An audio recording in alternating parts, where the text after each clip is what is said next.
Hello everybody, welcome to Wednesday. Well, there is something great going on around here. It is God, and He gives each of us a mission. We can ignore that mission, try to run away. Jonah tried running away, ended up in the belly of the whale. He was running to the front of the whale, he was running to the back of the whale, all over the place. Apparently, he ended up on the shoreline. After all, with all that running, he was pooped out. Give you time to take the readings. See you in a bit.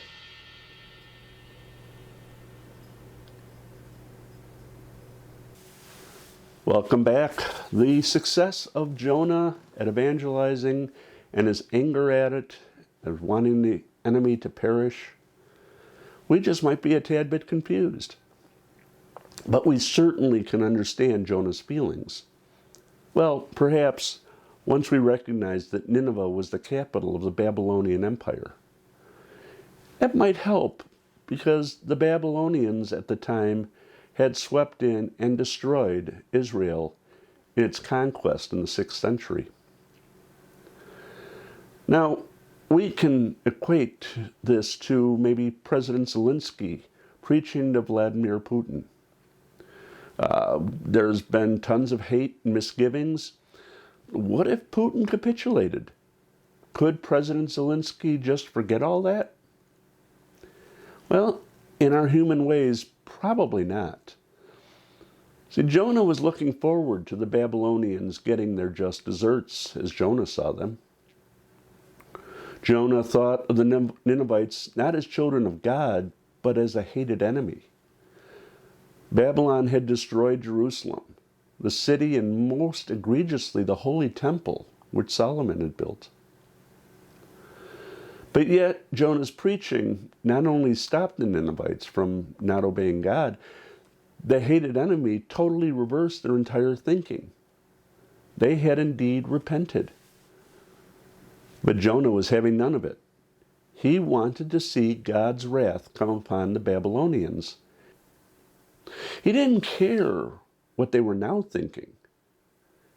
They were now thinking the same way, and eventually Jonah and people would end up going back to the land. What Jonah wanted was his lust for Nineveh's pain and suffering.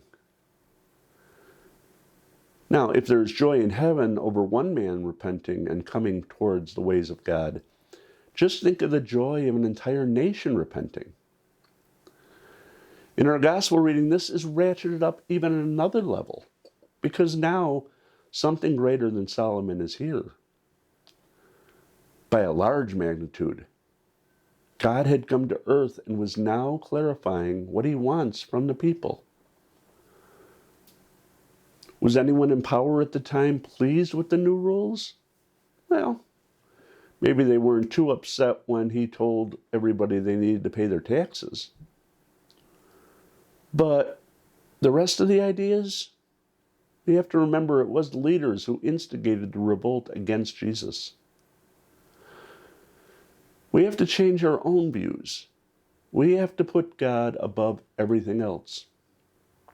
Our own thoughts, our politics, our family. God is the highest plane we could look towards for any type of truth and guidance. This is what guides us through Lent, but also the rest of the year. So for the love of God, this is Deacon Dave.